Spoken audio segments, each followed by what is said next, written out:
there are over 100 large human-looking mysterious footprints preserved in stone for thousands of years all over the world.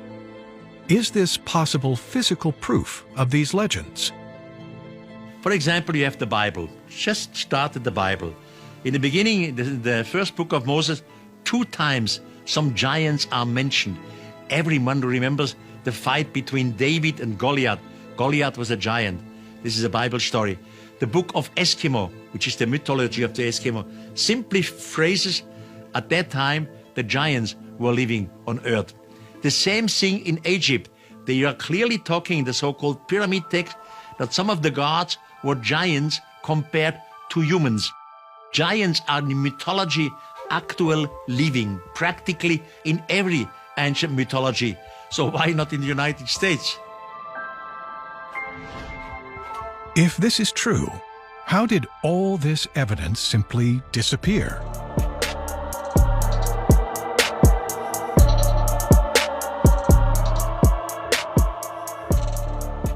Across the last 200 years, many hundreds of oversized skeletons have been found in Native American mounds and also Native American cemeteries. Many of these skeletons were around 7 to 7.5 feet tall, and they were discovered by archaeologists associated with the Smithsonian Institution, and they were fully recorded, they were taken away, and there are many publications that exist today that you can read all about these discoveries. Shalom fam, and welcome to another episode of The Power of Words, where the power of words sparks the power of knowledge that sparks the power of action. I'm going to talk a little bit about giants that were mentioned in the Bible. There are several stories going back to like Genesis 6 that talks about giants and different accounts of giants, David and Goliath, different things like that. So when we look at this, we do know, at least the Bible says, that giants exist. But where did they go? What happened? A lot of people understand it to be that, as it says in the Book of Enoch, Jack and the Beanstalk, these type of things. When you think about it, or are these just stories, that we tell kids? We're going to dive a little deep into it. I'll probably make this a series, but this will be the first of that series. And let's talk about it a little bit. For over like 200 years now, there have been numerous reports of giants and the discovery of unusually large skeletons of giants, and most of the time in ancient burial mounds. So let's take a look at this chart right here. This chart says that there are over 1,000 accounts of 7-foot and taller skeletons reported in the newspaper. So how many accounts is over 1,000 accounts? I mean, that could be any type of number. It's over 1,000. So you really have to pay attention to some of this wording. 7 foot and taller, like how tall really? But let's keep going. These skeletons were reported in newspapers, town histories, and scientific journals all over a 200-year period. Skeletons were often described with double rows of teeth, elongated skulls, and jawbones of massive size. So, even if you took a look at this and said, hey, there's 7-foot people today. You got the guy that plays for the Spurs, Wimbiana. I think he's like 7'10" or something like that. I don't know. Anyway, he doesn't have a double row of teeth. As far as I know, I don't think his skull is elongated, and his jawbone, you get the picture, whatever. Anyway, some of these features were the things that they found on these skeletons. These are some of the accounts as to where specifically. Crescent Mound in West Virginia in 1959, there was a 7'2" skeleton excavated by Carnegie Museum curator. So the museum curator found this. In Stillville, Missouri, 1933, there was an 8-foot skeleton photographed next to a 6-foot man before being shipped to the Smithsonian. And then in Miamisburg, you got a 8-foot, 1.5-inch skeleton that was authenticated by a Smithsonian curator. So we're going to get more into depth about the Smithsonian and how they play a part in this as well. But they authenticated this particular skeleton. I also wanted to point out the fact that many of these discoveries were reported by like reputable newspapers from back in the day.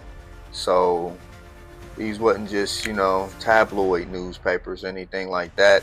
They were even investigated by institutions like the Smithsonian.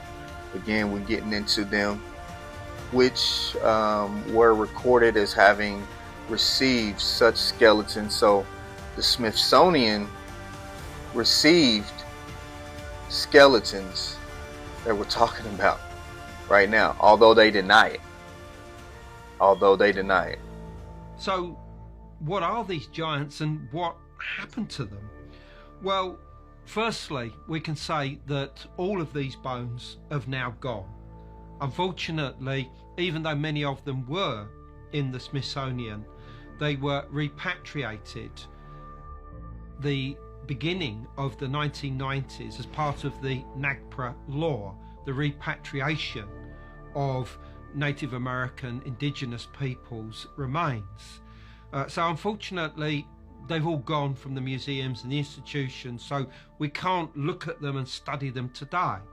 But what we can do is look at these reports and glean information about what was going on. Is it possible that traces of their lineage can still be found today, but hidden within the very fabric of humanity?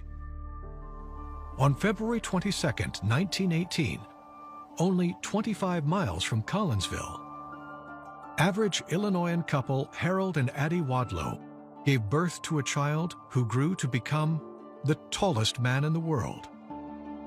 Standing at 8 feet and 11 inches, Robert Wadlow was a human anomaly until his death at the young age of 22. Wadlow's immense height and his continued growth until the day he died were due to what doctors say is hyperplasia of the pituitary gland, which resulted in abnormally high levels of human growth hormone in his body. But could this growth hormone be a hidden gene in all human DNA?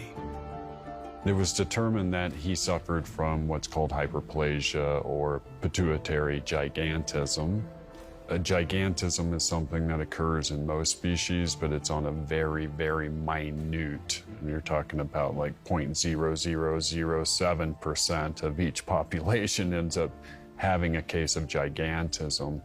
And Robert Wadlow could represent for us a very real example of the survival of the very genes that were causing the gigantism described by all of these different cultures. You have somebody who is exhibiting what looks like the same gene that some of these giants probably had in the same area where these mounds were constructed. Most of the doctors that saw him said that this could very well have just been a genetic trait.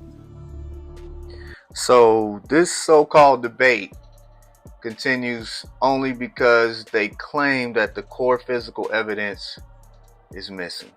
I came across one article that said that the skeletons, quote unquote, no longer seem to exist. And this kind of stuff is what creates a ethical, moral conundrum for those people that are trying to seek and find the truth. This has been part 1. I will catch you guys on the next one. Shalom. And in the meanwhile, God bless ya.